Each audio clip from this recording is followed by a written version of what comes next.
살아계신 대속자를 바라보는 믿음이라는 제목으로 함께 은혜를 나누겠습니다.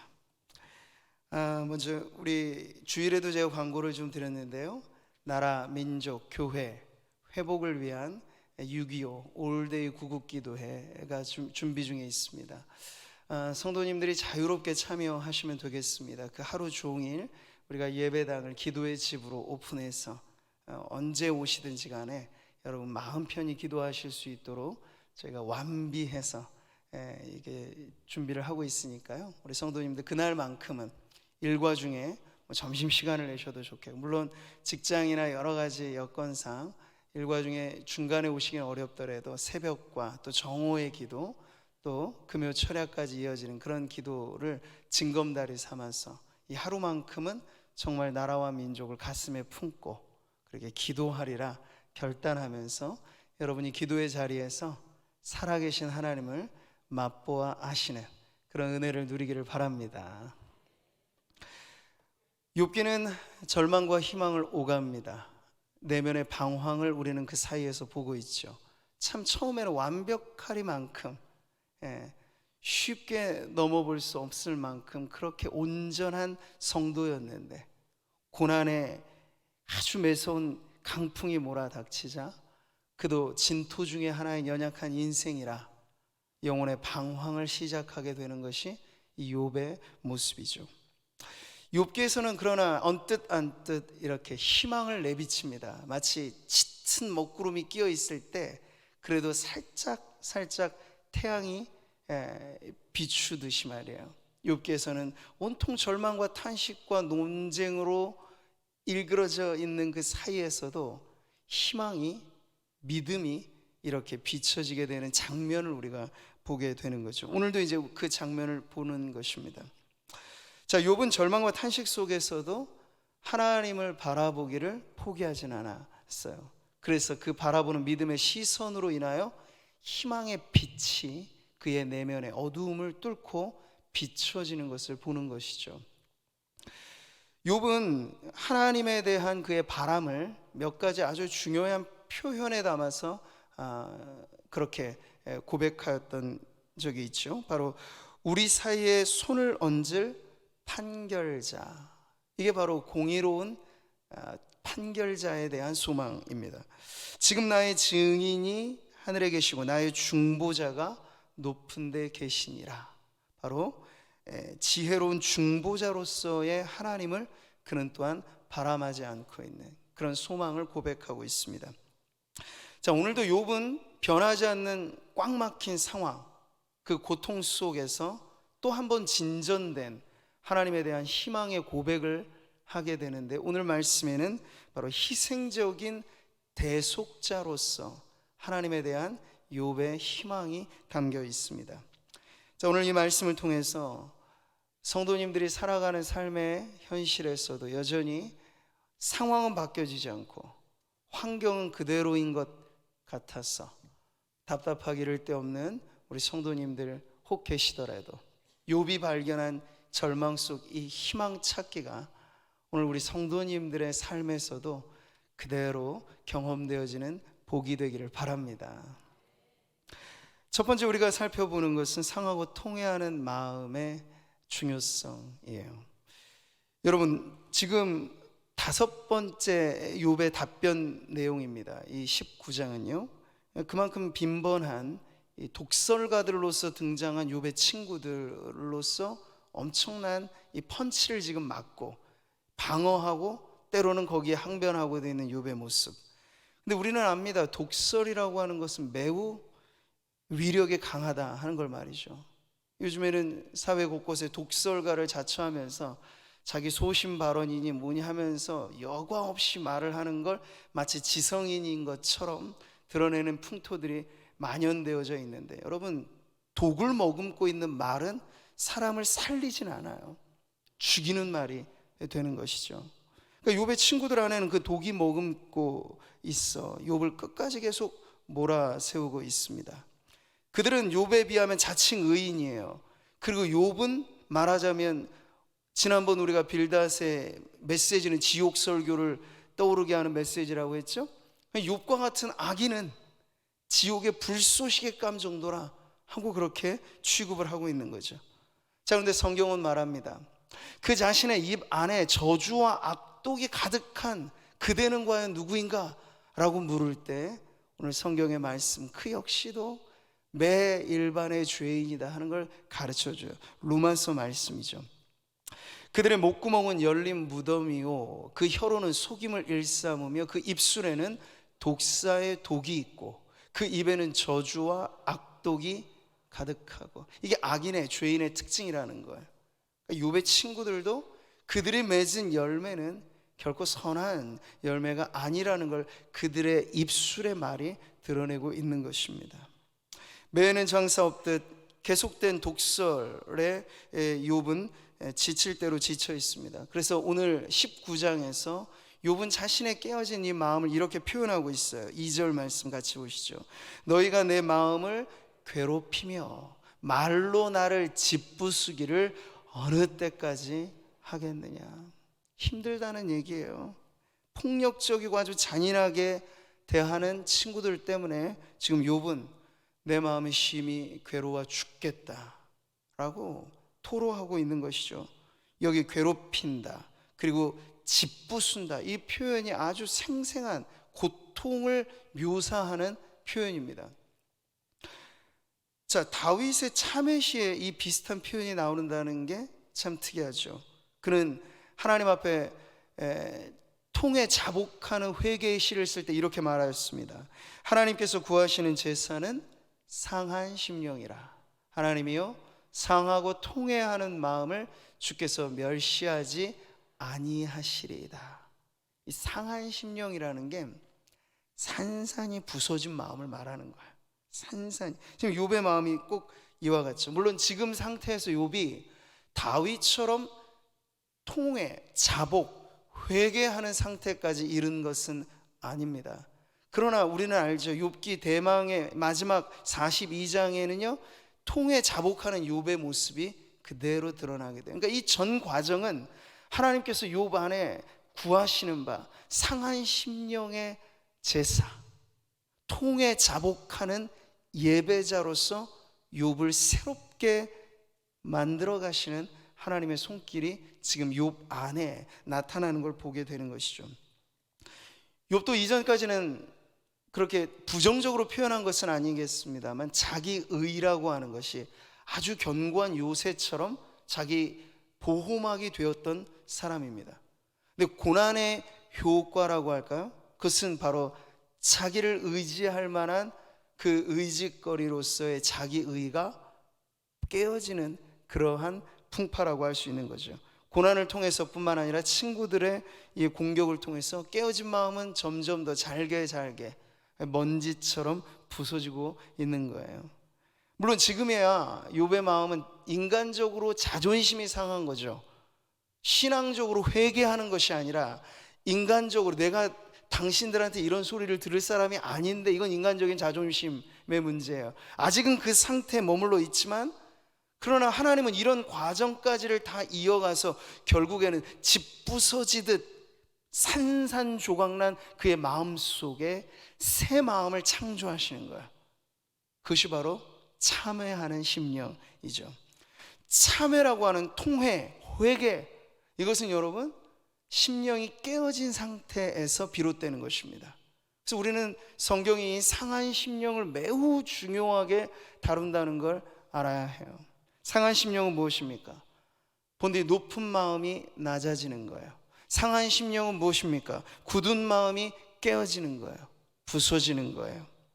하나님의 은혜는 죄로 완고해져 있는 우리의 마음을 그렇게 하나의 은혜의 풍화작용을 통해서 바람도 불고 비도 내리고 그러면서 우리의 마음이 상하고 깨어져서 회개하기에 적합한 마음으로 만들어 가신다는 거죠. 참으로 회개하는 마음을 갖기까지 욥이 거쳤던 이 모든 지금까지의 과정도 우리는 잘 알고 있습니다. 환경적인 재난, 그리고 육체적인 질병, 게다가 관계적인 상실과 깨어짐, 이 모두를 통해서 지금 욥은 그 마음이 조각조각 나고 있다는 거죠. 욥은 고난 겪기 전에도 하나님을 믿었던 성도임에는 틀림없습니다. 그런데 고난의 과정에서 조금씩 차이가 생긴다는 건 견고했던 그 마음이 점점 더 낮아지고 있다는 거예요. 그러면서 그는 훗날, 우리는 욥기의 결론까지를 이미 다 어느 정도 알고 있기 때문에 말할 수 있는 것입니다만, 현실의 우리의 삶은 늘 현재를 살기 때문에 미래에 내가 어떻게 할 것이다라는 걸 예측할 수는 없죠. 근데 욥으로 말하자면 지금 현재의 모습은 이렇지만 훗날 그는 되돌아보며 깨닫게 될 것입니다. 그때 그 독서를 머금고 나를 괴롭게 했던 그 친구들의 말로써 내 자존심이 상하고 내 마음이 억장이 부서지고, 그런데 하나님은 이마저도 합력하여 선을 이루심으로써 내 마음이 진정으로 하나님 앞에 참회하는 자리까지 인도하셨구나 하는 그런 깨달음을 그는 훗날에 갖게 될 것이었다는 걸 우리는 아는 거죠. 자, 이로써 우리가 알게 되는 건 무엇입니까? 마음이 상하고 그래서 통회하는 마음을 갖는다는 건, 이건 하나님이 찾으시는 매우 소중한 영혼의 상태라는 걸 알게 되는 거죠. 이사야서는 말씀합니다. 무릇 마음이 가난하고 심령에 통회하며 내 말을 듣고 떠는 자, 그 사람은 내가 돌보려니와. 하나님이 찾으시는 제사는 상한 심령이라고 말씀하셨고, 하나님이 돌보아 주시는 자는 하나님 앞에 두려워 떨 줄 아는 바로 그 마음, 상한 심령의 예배자를 하나님께서는 귀히 여기신다는 거죠. 근데 우리가 정말 고난을 받기 이전에도 우리의 마음이 이렇게 부드럽고 깨어지고 부서져서 가장 낮은 자리에서 주님을 올려다볼 수만 있다면 참 좋은데, 우리도 연약한 인간인지라, 게다가 죄라고 하는 단단한 껍질이 세월이 더해갈수록 더 단단해지는 인생이기 때문에 때때로 하나님께서 고난이라고 하는 풍화작용을 통해서 그 단단한 우리의 아성, 그걸 깨어내신다는 걸 알게 되는 것이죠.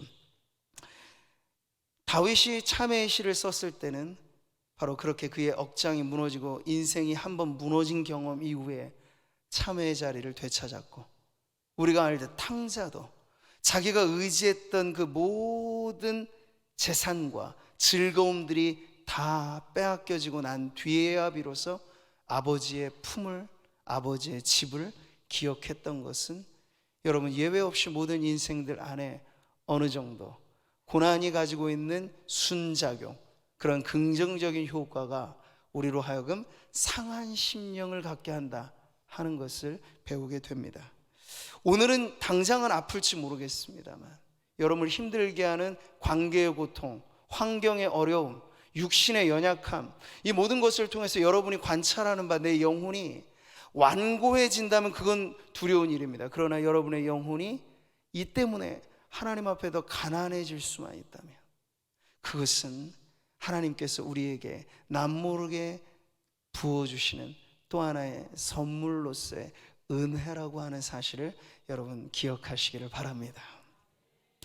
두 번째, 욥은 이 까닭모를 고난을 통해서 이제 점점 더 하나님 앞에 간절해지고 있다는 걸 보게 돼요. 그건 그의 무력함이 더해질수록 하나님에 대한 간절함이 비례한다는 걸 아는 거죠. 친구들이 몰아세우는 것처럼 고난의 원인이 정말 내 죄 때문이라면, 조상 탓할 것 혹은 내 어떤 것을 탓해서 답을 찾을 수만 있다면 그건 속 시원한 답이 될 수 있을 텐데, 욥은 여전히 답답한 거예요. 하나님, 왜 나에게 이런 일을, 왜 나에게 이런 고난을, 외칠 수밖에 없는 상황인 거죠. 오늘 욥의 답변에 19장 6절은 이렇게 말합니다. 하나님이 나를 억울하게 하시고 자기 그물로 나를 애워싸신 줄을 알아야 할지니라. 그러니까 뭐 하소연할 때가 달리 없는 거예요. 욥에게는 오직 하나님밖에는. 여러분, 고인이 이미 된 이 박완서 작가가 자식 잃은 슬픔에 눈물을 흘리면서 내면의 일기를 적은 것이 책으로까지도 출간이 되었는데, 그 책 이름이 한 말씀만 하소서. 가톨릭 신자였던 박완서 작가는 어쨌든 그 고통 속에 간절히 하나님 앞에 울며 불며 자식 잃은 어미의 그 고통을 막 부둥켜 안고 그 시간을 보냈어요. 쉽사리 사람들의 말이 위로가 되지 않는 그 고통을 나뒹굴면서 말이죠. 그러면서 작가이기 때문에 또 글을 써낸 건데, 거기서 그는 하나님께 대한 독백의 언어로 마치 욕과 같이 항변을 합니다. 내 아들이 왜 죽어야 했는가? 답을 찾기 어려운 사건이죠. 어머니라면 누구에게나. 그래서 이 사건에 대하여 하나님 앞에 항변하는 거예요. 더도 덜도 말고 한 말씀만 하소서. 왜라고 하는 그 끝모를 질문에 하나님이 단 한 말씀만 해주시길 바라면서 아주 절실하게 애통하는 그 일지를 써내려가는 거예요. 여러분, 사람의 고통을 우리가 저울질해서 누구의 고통이 더 크다 작다 이런 판단은 어리석을 수 있겠습니다만, 자식 한 명 잃은 어미의 마음이 이토록 애끓고 창자가 끊어지듯이 애끓고, 그렇다면 여러분 10명의 자식을 한꺼번에 사지로 내몰았던 그 욥의 심정이 하나님에게 대하여 한 말씀만 해달라고 절실하게 항변하고 하나님을 붙잡는 것은 우리가 인지상정 충분히 이해할 수 있는 모습일 겁니다. 그는 이제 더 이상 누구도 자신을 이 깊은 구덩이 속에 끌어올려 줄 리 없다는 그런 답답한 상황에서 이렇게 말을 합니다. 나의 형제들이 나를 멀리 떠나게 하시니 나를 아는 모든 사람이 내게 낯선 사람이 되었구나. 심지어 아내마저도 어느 누구 할 것 없이 욥은 이 고립무원이라 하잖아요. 홀로 낭떠러지 끝에 지금 내몰려져 있는 상황이에요. 그래서 한동안 쭉 욥은 신세한탄을 그렇게 이어가면서 19절에서 이렇게 말합니다. 나의 가까운 친구들이 나를 미워하며 내가 사랑하는 사람들이 돌이켜 나의 원수가 되었구나. 이 물질의 상실로 인한 고통보다 소중했던 관계가 깨어지는 건 인간으로서는 더 감당하기 어려운 고통이죠. 근데 욥은 지금 그러한 고통 속에 하나님 앞에 이렇게 깨어지고 부서진 마음의 상태에서 이제 오로지 내가 의지할 바 하나님밖에 없다는 걸 표현하고 있는 거예요. 나의 도움이 어디서 올까? 답이 없지요, 세상에는. 그러나 그는 고개를 들어 여전히 하나님을 바라보면서 그 질문에 답을 구하고 있는 것입니다. 전에 아쉬울 것 하나 없었던 시절에는 욥이 이런 마음을 몰랐을 거예요. 그는 상하고 통회하는 마음이 과연 무엇이었을까? 경험치로서는 사실 이 고난을 통과하면서 그는 알아가고 있는 것이죠. 그리고 모든 것을 잃어버린 후에야 비로소 그는 영혼의 SOS를 치는 법을 배운 겁니다. 절박하게 긴급 구조 신호로. 그 전까지의 기도는 그저 낭만적인 언어 혹은 하나님과의 어떤 인격적인 사귐의 기도, 이런 것이 더 욥에게는 그럴싸한 표현이었을지 모르겠지만 지금 욥은 달라졌어요.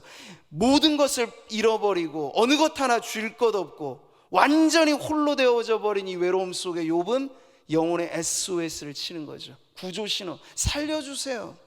살려주세요. 이 SOS가 뭐의 줄임말이 아니고 모스 신호를 할 때 제일 단순하게 누구에게라도 전달할 수 있는 표시이기 때문에 이걸 SOS라고 한 거예요. 여러분, 고통 중에 있을 때 사람은 복잡해지지 않습니다. 그 전에야 고상한 말하고 우아하게 뭔가 이야기하고 신앙도 아주 나이스하게 체면 차리고 하겠지만 욥과 같은 처지에 빠져보면 알아요. 화살을 맞은 여러분 짐승이 나 좀 살려달라고 고상하게 얘기 못하겠죠. 절박하게 생존을 향한 몸부림, 이게 욥의 기도의 언어가 되는 거야. 살려달라 아우성치는 이 영혼의 SOS를 그제서야 하나님 앞에 지금 그 신호를 보내고 있는 거죠. 시편에서 다윗도 이런 영혼의 SOS를 우리들에게 잘 보여주고 있습니다. 같이 한번 읽어볼까요? 주의 얼굴을 내게서 숨기지 마시고 주의 종을 노하여 버리지 마소서. 주는 나의 도움이 되셨나이다. 나의 구원의 하나님이시여 나를 버리지 마시고 떠나지 마소서. 내 부모는 나를 버렸으나 여호와는 나를 영접하시리이다. 이 시는 천륜마저 자신의 보호막이 되지 않는, 부모에게마저 버림받을 그 상황이라 얼만큼 외로운 처지겠습니까?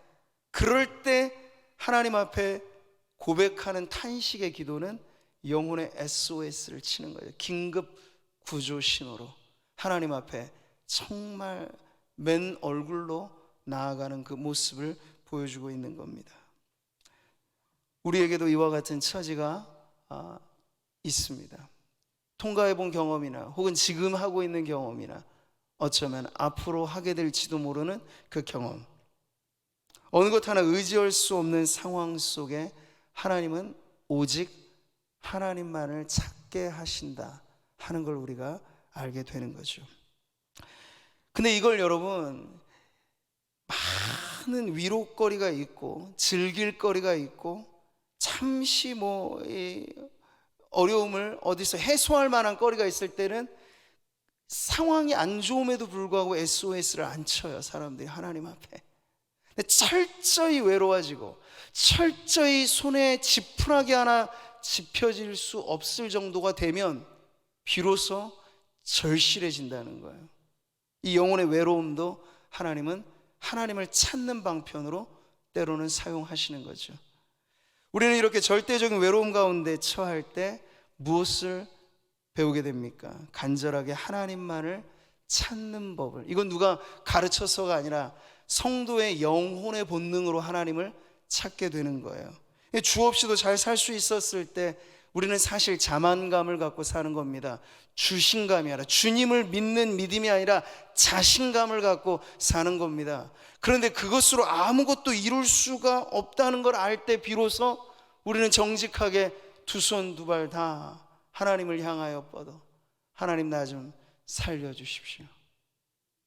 군더더기 없는, 미사 없는 절실한 구조 신호를 하나님 앞에 드릴 수 있는 거죠. 근데 여러분, 그 영혼의 기도가 우리를 살리는 거예요. 그 절박한 하나님을 향한 탄식, 이것이 진정 하나님이 나의 도움이 되시는 분임을 체험적으로 알 수 있는 기도라고 하는 은혜의 방편이 되는 것입니다. 우리 예수님 말씀하셨죠. 나를 떠나서는 너희가 아무것도 할 수 없음이라. 아멘이신가요? 근데 우리가 평상시에 이 단순하지만 소박하게 보이는 이 진리를 절감하지는 못한 채 뭔가 의지할 만한 거리가 있으면 주님을 그렇게 오로지 하여 찾지는 참 못한다는 거죠. 주님 말씀 그대로 아무것도 할 수 없을 정도로 다급해지고 위급한 순간에 우리가 그렇지, 내가 주님을 떠나서 지금 무엇하고 있나? 주님을 떠나서는 내가 아무짝에 쓸모없는 인생인데, 주님을 떠나서 내가 아무것도 할 수 없는 인생인데, 허우대가 여러분 아무리 멀쩡해 보여도요, 막 겉으로 보기에는 기골이장대하고 막 힘이 있어 보여도 호흡 하나 쫙 하나님이 빼내시면 그건 아무런 소용없는 그야말로 사망에 이르게 되는 거예요. 하나님이 우리의 영혼을 소환하시면요, 겉이 아무리 멀쩡해도 상관없어요. 우리의 영혼이 육체와 이별하는 그것을 사망이라고 한다면 하나님이 우리를 부르실 때 이 겉모양의 아름다움, 겉모양의 튼튼함, 건강함, 이것도 우리를 지켜주지 못하는 것이죠. 우리는 살아서나 죽었으나, 제가 예전에도 하이델베르크 요리문답 첫 번째 질문, 사나 죽으나 우리의 유일한 위로는 예수 그리스도밖에 없습니다 하는 그 신앙의 답변이 매일 매 순간 우리에게 거듭거듭, 여러분 혼자 있을 때나 그리고 기쁠 때나 슬플 때나 언제나 고백하셔야 될 말, 사나 죽으나 나의 위로는 예수 그리스도 주님밖에 없습니다. 바로 그런 고백을 하나님께서 이 고난을 지나갈 때 욥에게 가르쳐 주시는 바로 그러한 영혼의 고백인 것이죠. 여러분, 음악의 어머니로 잘 알려진 핸델 하면 그의 가장 대표적이고 유명한 작품이 메시아입니다. 성탄절이나 부활절에 이 칸타타의 아주 중요한 레파토리이기도 하죠. 핸델이 이 메시아를 작곡할 당시에 하늘로부터 임하는 어떤 그런 음악가로서의 영감을 갖고 써내려가기 시작했어요. 24일 동안 먹는 것과 자는 것을 전폐하고 자기도 뭐에 홀린 것처럼 이 작품을 썼다고 합니다. 그리고 중요한 대목이 지날 때마다 스스로 그 감격해서 눈물이 주룩주룩 흐르는 게 자신의 악보에 그대로 남아져 있을 정도로 엄청난 감흥 속에 이 대작을 완성하였던 그런 일화를 전해주고 있죠. 이것이 영국에 초연되었을 당시에 영국 왕이 이 핸델의 메시아 작품을 감상하면서 제일 유명한 대목이 2부의 끝이 지날 때 할렐루야 합창이 나오는 거죠. 할렐루야 나오는 합창이 나올 때 영국 왕이 자기도 모르게 깜짝 놀라서 자리에 벌떡 일어나게 되었다는 거예요. 그래서 그 전례를 따라서 이후에 이 메시아 작품이 공연되어지는 곳에 사람들은 하나의 형식상의 예의를 갖춰서 할렐루야 대목이 이르면 모두가 기립해서 작품을 감상하는 전통까지도 만들어질 정도로. 여러분, 그 2부의 주제가 그리스도의 고난과 죽음이에요. 근데 그 죽음의 마지막 대목에서 핸델은 아주 웅장한 합창으로 할렐루야 찬송을 불렀고, 3부의 시작은 부활과 영생을 테마로 하고 있는데 그때는 독창, 이 오페라의 아리아라고 하는 이 독창이 나오는데 그 독창의 가사가 정확히 욥기 19장에 나와 있는 이 구절을 사용하고 있어요. 바로 이렇게: 내가 알기에는 나의 대속자가 살아계시니 마침내 그가 땅 위에 서실 것이라. 내 가죽이 벗김을 당한 뒤에도 내가 육체 밖에서 하나님을 보리라. 아멘. 핸델의 메시아를 생각하시면 여러분, 그 우렁찬 할렐루야 합창 다음에 욥의 고백을 사용하여서 그는 성도의 부활과 이 영생의 소망을 바로 이 말씀의 진정한 의미로 해석을 하였던 것이죠. 근데 틀리지 않은 해석입니다. 우리 욥기 속에서 예수 그리스도 십자가의 복음을 순간순간 하나님께서 마치 숨은 그림처럼 보물처럼 숨겨놓으신 것을 발견하는데, 오늘 이 대목도 역시나 숨어 계신 그리스도를 발견하는 대목이라 할 수 있겠어요. 이 핸델의 작곡을 기초해서 18세기 유명한 존 웨슬레, 찰스 웨슬레 형제, 이 메소디스트 감리교회 창설자로 알려져 있는 이 찰스 웨슬리는 우리에게 아주 잘 알려진 찬송을 다시 만들어냈습니다. 똑같아요. 욥기에 있는 그 구절을 가지고 이렇게 부르는 거죠. 내 주님은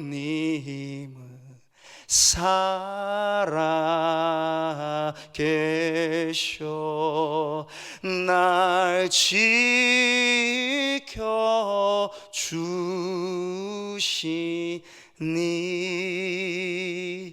그 큰 사랑이 나여 나 자유얻어내.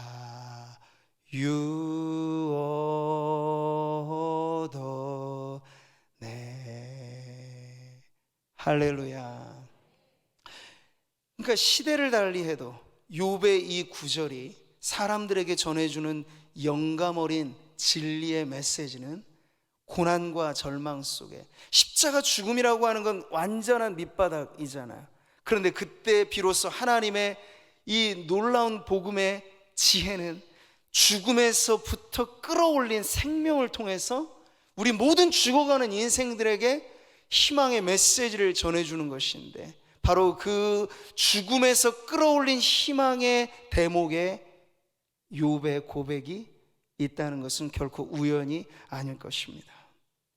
자, 우리는 욥기의 흐름에서 이와 같이 반전의 효과를 보게 되는 거죠. 이전까지만 해도 욥은 계속해서 자신은 외톨이라, 나는 정말 홀로 버려진 인생이다, 가망이 없다, 계속 그렇게 하나님마저도 신세한탄하고 하소연하고 하나님 때론 원망도 하는 그러한 방황하는 인생인데, 그는 이 모든 것을 뒤집듯 다시 그의 믿음의 시선이 하늘을 향할 때마다 그는 숨어있는 진리를 발견하게 되는 거예요. 그전에는 나의 중보자로 고백했던, 그런데 지금은 더 진전된 고백을 하는 거예요. 나의 대속자라고 말이죠. 대속자라고 하는 이 고백은 너무나도 소중한 믿음의 고백입니다. 대속자, 여러분, 예수 그리스도를 알리는 이 말, 예수님이 여러분 이 땅에 오신 때는 우리가 죄로 가장 어두워져 있을 때, 우리 개인으로 말하면 내가 아직 죄인 되었을 때 오셨단 말이에요. 그리고 주님이 우리를 살리시는 방법은 주님이 죽임당하시는 그 죽음의 고난을 통해서 우리를 절망의 늪에서 건져주신 거죠. 이 대속자라고 하는 말은 그래서 곧 지금도 살아계신 주님이 우리의 구원자이십니다 라는 말과 똑같은 의미예요. 우리의 죄를 속죄하기 위하여 죽음당하신, 그것으로 우리를 구원해 주신 구원자라는 고백인 거죠.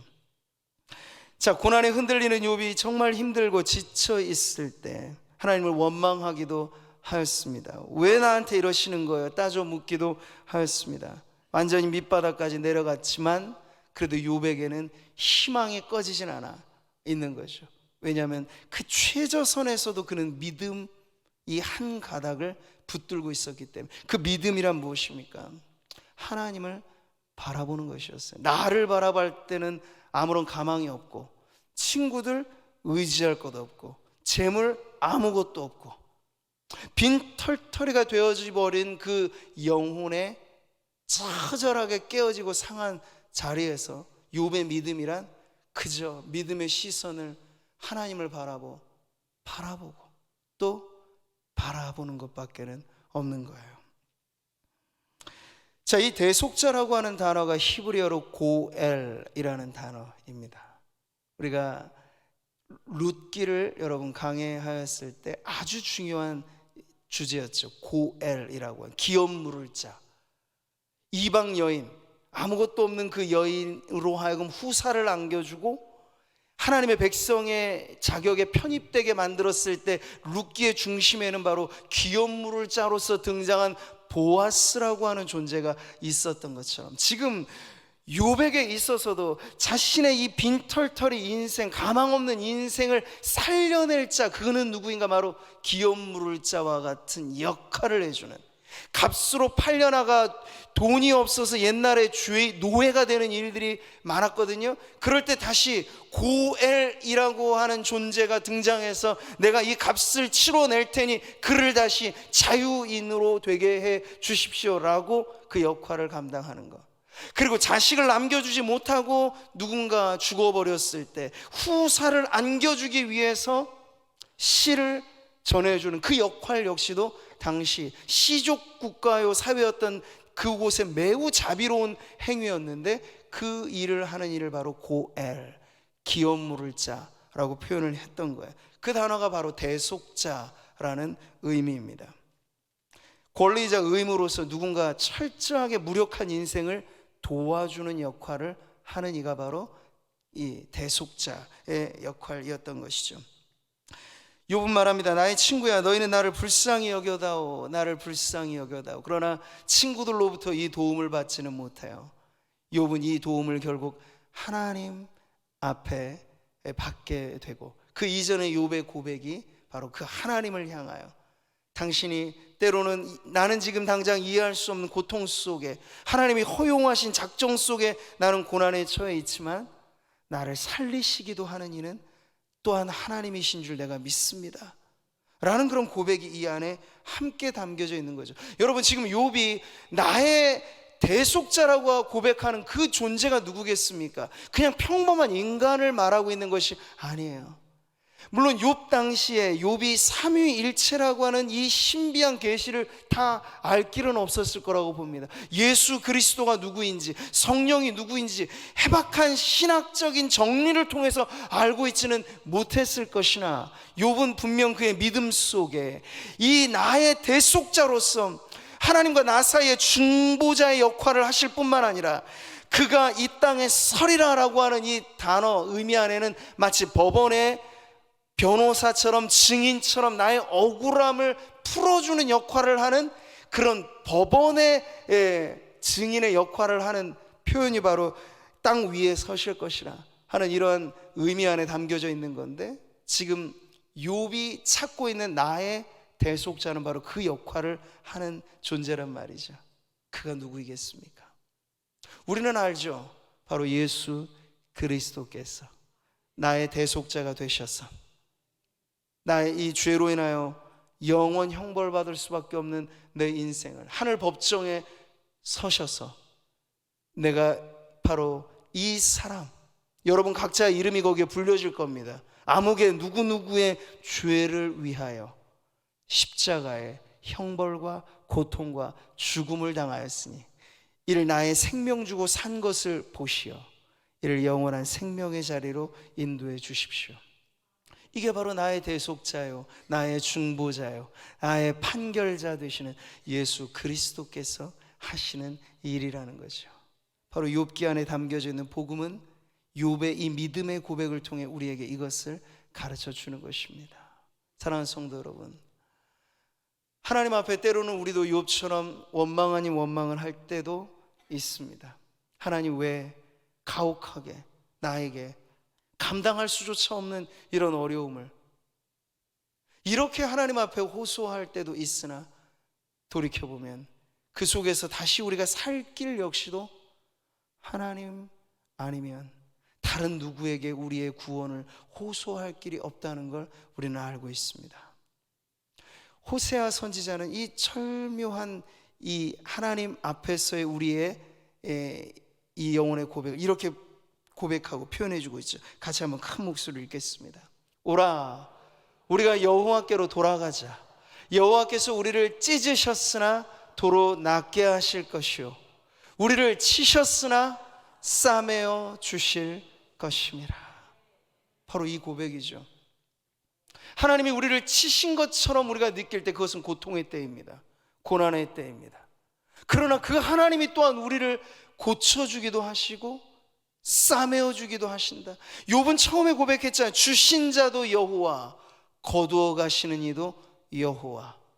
근데 여러분, 고난의 신비는 거두어 가신 이후의 끝이 아니고 다시 우리에게 안겨주시되 놀랄만한 축복, 고난으로 우리가 대가를 지불한 그 값에 인생의 값비싼 수업료를 내고 우리가 받은 이 고난의 학교에서 받은 교훈을 결코 하나님께서는 무의미하게 만들지 않고 고난받기 이전과 고난받고 난 이후에 우리의 영혼의 모습이 너무나 다르고 아름답게 거룩하게 온전하게 만들어진 그것까지를 선물로 하여 다시 주실 이도 여호와 하나님이신 줄 믿습니다.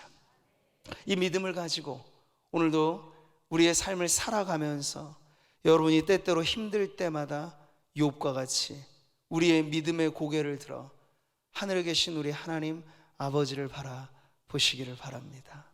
보좌 우편에 서신 구주 예수님은 지금 쉬고 계신 분이 아니에요. 우리를 위하여 중보하고 계신 분. 나의 모든 탄원과 나의 모든 힘듦의 그 문제들을 바로 나의 중보자요, 나의 대속자이신 예수 그리스도를 바라보는 믿음으로 여러분의 삶의 모든 자리들이 그 주님의 도우심을 맛보고 누리는 그런 축복의 자리로 바뀌어지기를 주님의 이름으로 축원합니다.